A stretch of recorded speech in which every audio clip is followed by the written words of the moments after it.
Hello, and welcome to the Office of the Patriot. If you are a returning viewer, welcome back, and thank you for your continued viewership. It is appreciated. My name is Myron Ybarra, and I'm your host. Today's discussion is going to be about leftist media and politicians controlling their constituency with propaganda under the guise of compassion. Everywhere you look in the media, you'll find people telling you that the other side is racist, evil, and whatever phobic they can attach to a specific event. Both sides of the aisle employ this tactic. However, in all fairness, I see it primarily from leftist progressive Democrats. And to that end, let's look at some of the actions that conservative Republican politicians are employing for their constituency and contrast these actions to what the leftist media and Democrat political elite are saying as a result. In early September, Governor Ron DeSantis of Florida contracted a charter airliner to fly 50 illegal immigrants to a small island township in Massachusetts called Martha's Vineyard. Governor DeSantis' reasoning for this move was twofold. Prior to arranging this flight, he requested federal funding assistance for a number of illegal immigrants who were flown into the state of Florida under the cover of darkness, I might add, by the federal government with the full knowledge and endorsement of the Biden administration.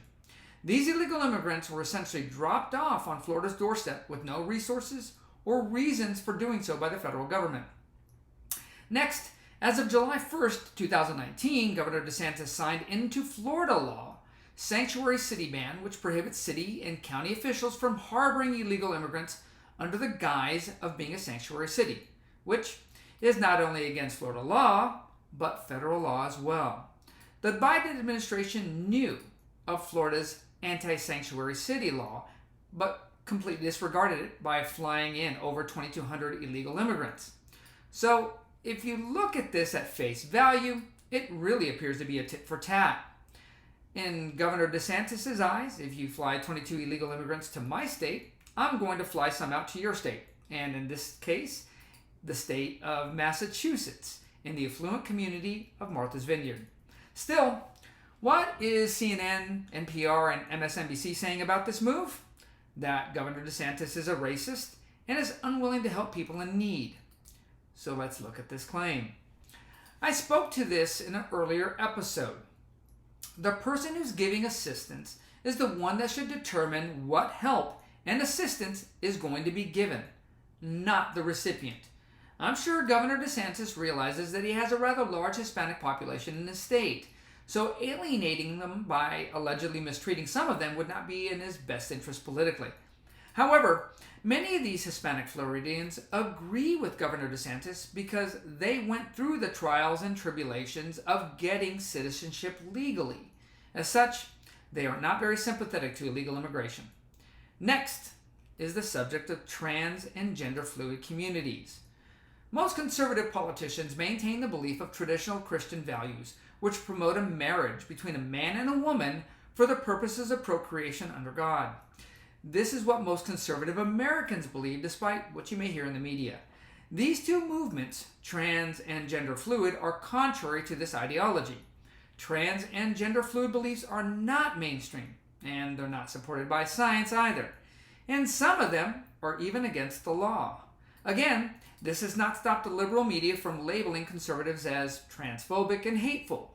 The left condones the abnormal behaviors, but are they really being considerate and thoughtful like they claim they are? I don't believe so.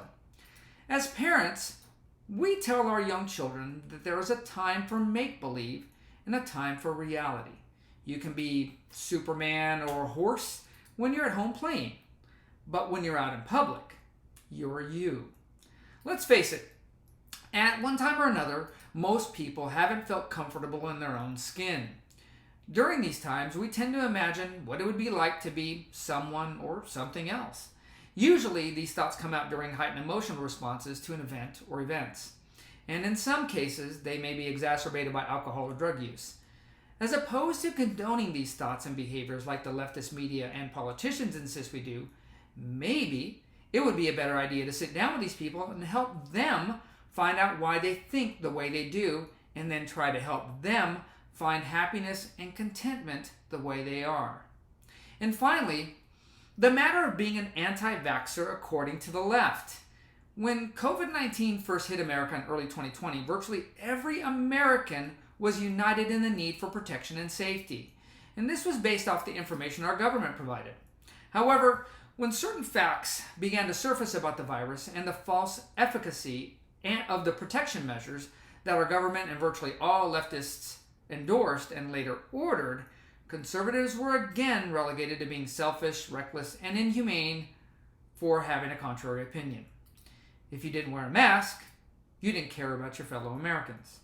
And later, if you did not get the vaccine and the subsequent boosters, you were a science denier and an anti-vaxxer.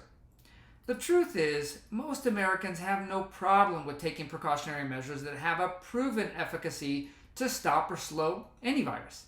However, all of the measures that were endorsed by the CDC and the NIH were later not only found to be ineffective in stopping the spread of COVID-19, but harmful to the majority of the population. And this includes the mRNA vaccine. The question that still plagues me today is what's the reasoning for not manufacturing an attenuated or live inactive traditional vaccine option for the COVID-19 virus?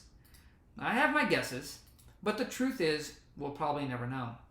Most Americans have had vaccines in the past. However, they've opted out of getting the mRNA vaccine due to its rush to market, which bypassed the usual efficacy and safety testing processes. What's sad is this COVID mania continues today, with many uneducated Americans who fell victim to the left's propaganda machine still insisting on getting more boosters and continued masking.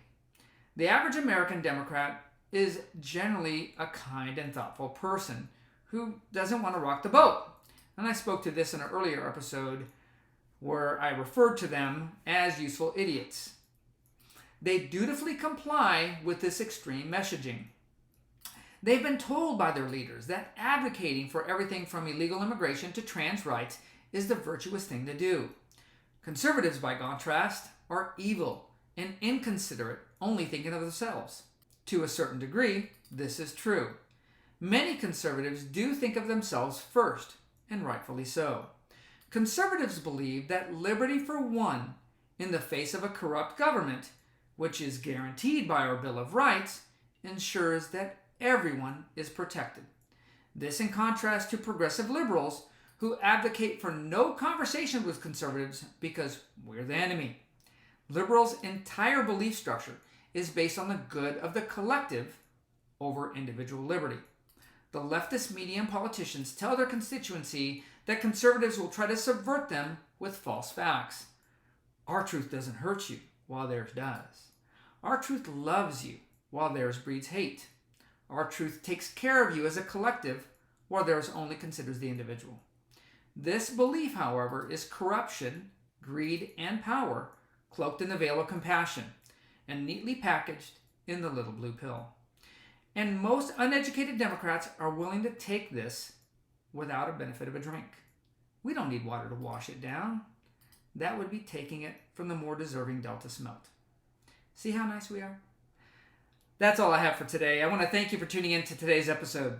Your viewership does mean a lot to me. If you enjoyed today's content, please take the time to watch some of my other episodes, and if you're so inclined, subscribe, smash the like button, and share my channel on your social media. And as always, have a great day and stay safe out there.